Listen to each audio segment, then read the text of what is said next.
Hi friends, இந்த வீடியோல பாத்தீங்கன்னா உங்களுக்கு வாஷிங் மிஷின் எல்லாரும் நீங்க யூஸ் பண்ணிட்டு இருப்பீங்க. அந்த வாஷிங் மிஷின் யூஸ் பண்ணும்போது நிறைய பேருக்கு இடையில ஒரு எரர் கோட் வந்து நின்றும். அந்த எரர் கோட் என்னன்னே தெரியாம உங்களுக்கு ரொம்ப கன்ஃபியூஸா இருப்பீங்க.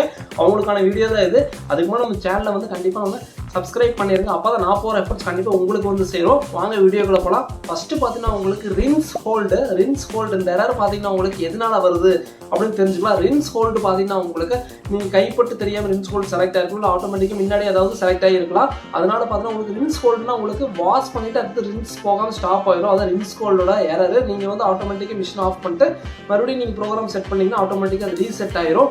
அடுத்த எரர் பாத்தீங்கன்னா உங்களுக்கு டிலே பாத்தீங்கன்னா உங்களுக்கு இந்த எரர் எதுக்காகனா உங்களுக்கு டிலேன்னு வந்துச்சுன்னா ஆட்டோமேட்டிக்கா மிஷின்ல பாத்தீங்கன்னா உங்களுக்கு டிலேன்னு ஒரு ஆப்ஷன் கொடுத்துருப்பாங்க. உங்களுக்கு எவ்வளவு ஹவர்ஸ் வேணுமோ அந்த ஹவர்ஸை செட் பண்ணிட்டு அதுக்கப்புறம் வந்து பாத்தீங்கன்னா உங்களுக்கு அதுக்கு தகுந்த மாதிரி 2 மணி நேரமோ இல்லை 3 மணி நேரமோ கழிச்சு ஆட்டோமேட்டிக்கா அது வந்து ஸ்டார்ட் ஆயிரும்.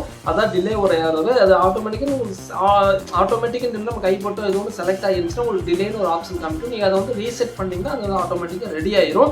அடுத்த எரர் பாத்தீங்கன்னா உங்களுக்கு டோர் எரர் வந்து பாத்தீங்கன்னா உங்களுக்கு மேக்ஸிமம் டோர் எரர் பாத்தீங்கன்னா உங்களுக்கு டோர் வந்து ப்ராப்பரா வந்து லாக் ஆகல. ரெண்டாவது பாத்தீங்கன்னா உங்களுக்கு டோரோட சென்சார் வந்து ஃபெயிலியர் ஆனாலுமே பாத்தீங்கன்னா உங்களுக்கு டோர் எரர் வந்து காமிச்சிட்டே இருக்கும். அதுக்கப்புறம் நீங்க டோர் ப்ராப்பரா லாக் பண்ணுங்க. லாக் ஆகலைன்னா உங்களுக்கு டெக்னீஷியனை கூப்பிட்டு நீங்க செக் பண்ணி பாத்துக்கிறது நல்லது. நெக்ஸ்ட் எரர் பாத்தீங்கன்னா உங்களுக்கு DLER. இந்த எரர் பாத்தீங்கன்னா உங்களுக்கு லாஸ்ட்ல எல்லா ஃபங்க்ஷனும் வந்து கம்ப்ளீட் ஆனதுக்கு அப்புறம் பாத்தீங்கன்னா உங்களுக்கு எண்டுன்னு காமிக்கும். அந்த எண்டுன்னு காமிக்கிறதுக்கு முன்னாடி பாத்தீங்கன்னா உங்களுக்கு DLER அந்த மாதிரி ஒரு எரர் காமிச்சுன்னா உங்களுக்கு என்ன பிரச்சனைனா உங்களுக்கு டோர் ஆட்டோமேட்டிக்காக அது ஓப்பன் ஆனால் தான் உங்களுக்கு எண்டுன்னு காமிக்கும். DLERன்னு காமிச்சிக்கும் போது உங்களுக்கு டோர் வந்து ஆட்டோமேட்டிக்காக ஓப்பன் ஆகலன்னு அர்த்தம். அப்போ கண்டிப்பாக வந்து டோர் சென்சார் வந்து நம்ம கண்டிப்பாக செக் பண்ணி பார்க்கணும். அது வந்து டெக்னீஷியன் வச்சு தான் நம்ம செக் பண்ணி பார்க்குற மாதிரி இருக்கும். செக் பண்ணி பார்த்துட்டு டோர் வந்து ஃபெயிலியராக இருந்துச்சுன்னா, அதாவது டோரோட சென்சார் வந்து ஃபெயிலியராக இருந்துச்சுன்னா அந்த சுவிட்ச் நம்ம வந்து மாற்றுற மாதிரி இருக்கும்.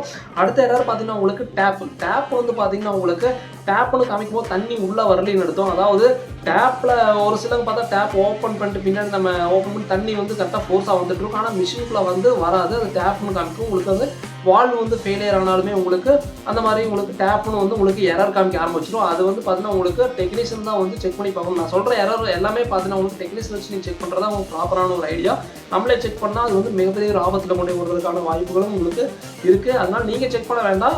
நான் சொல்கிற ஒரு எரர் வந்து இந்த எரர் வந்து இந்த கம்ப்ளைண்ட்ஸ்க்கு வரும்னு மட்டும்தான் நான் எக்ஸ்பிளைன் பண்ணிட்டு இருக்கேன். அடுத்த எரர் பார்த்தீங்கன்னா உங்களுக்கு டேக்கோ பார்த்தீங்கன்னா உங்களுக்கு டேக்கோ ஃபெயிலியர் ஆகிருக்கலாம். மோட்டரில் இருக்க டேக்கோ அதே மாதிரி உங்களுக்கு துணி போய் உள்ள சிக்கி ட்ரம் வந்து ரொட்டேட் ஆகாமல் இருந்தாலுமே டேக்கோ காமிக்கும். ஒரு சில ரொம்ப வருஷம் ஆனதுக்கப்புறம் ட்ரம் வந்து ஃபெயிலியர் ஆயிரும். ஸோ அதனால் ஸ்டக் ஆகிடுச்சுனாலுமே உங்களுக்கு டேக்கோ எரர் காமிக்கும். அது ப்ராப்பராக நீங்கள் டெக்னீஷியனை வச்சு நீங்கள் பார்த்துக்கலாம். நெக்ஸ்ட் எரர் பார்த்தீங்கன்னா உங்களுக்கு dpER பார்த்தா ட்ரெயின் பம்போட எரர். இது என்ன பிரச்சனையா இருக்குன்னா தண்ணி வந்து ப்ராப்பராக வெளியே போகல. அதாவது வெளியே போகலைன்னா உங்களுக்கு ஆட்டோமேட்டிக்காக பார்த்தீங்கன்னா உங்களுக்கு dpER காமிக்கும். இது வந்து பம்ப் எரர்னு சொல்லுவாங்க. இந்த எரர் பார்த்தீங்கன்னா உங்களுக்கு உள்ள ஃபுல்லாக டஸ்ட் அடைச்சிருந்தாலும் இல்லை பம்பே சம்டைம்ஸ் ஃபெயிலியர் ஆயிரும். இது வந்து எப்படி நம்ம பார்க்கணும்னா நீங்கள் டெக்னீஷியனை வச்சு கண்டிப்பாக செக் பண்ணி பாருங்க. இது வந்து பம்போட எரர் தான். அது நெக்ஸ்ட் எரர் பார்த்தீங்கன்னா உங்களுக்கு ஹீட் பார்த்தீங்கன்னா உங்களுக்கு 60 டிகிரி செல்சியஸ்க்கு மேலே 90 டிகிரி செல்சியஸ்க்கு மேலே உங்களுக்கு ஓவர் ஹீட் ஆயிடுச்சு. அது ஒரு எக்ஸாம்பிளுக்கு பார்த்தீங்கன்னா உங்களுக்கு NTC ஃபெயிலியராக இருந்தாலுமே உங்களுக்கு ஆக்சுவலாக இந்த எரர் காமிக்கிறதுக்கான வாய்ப்பு இருக்குது. இது வந்து நீங்கள் மிஷினை அப்படியே ஆஃப் பண்ணிட்டு தண்ணி வந்து ட்ரெயின் ஆப்ஷன் பண்ணிட்டு ட்ரெயின் பண்ணி விட்டுருங்க. அதுக்கப்புறம் வந்து டெக்னீஷியனை கூப்பிட்டு நீங்கள் செக் பண்ணி பார்த்துக்கலாம். அந்த ஹீட்டுக்கு இதுதான் காரணம்.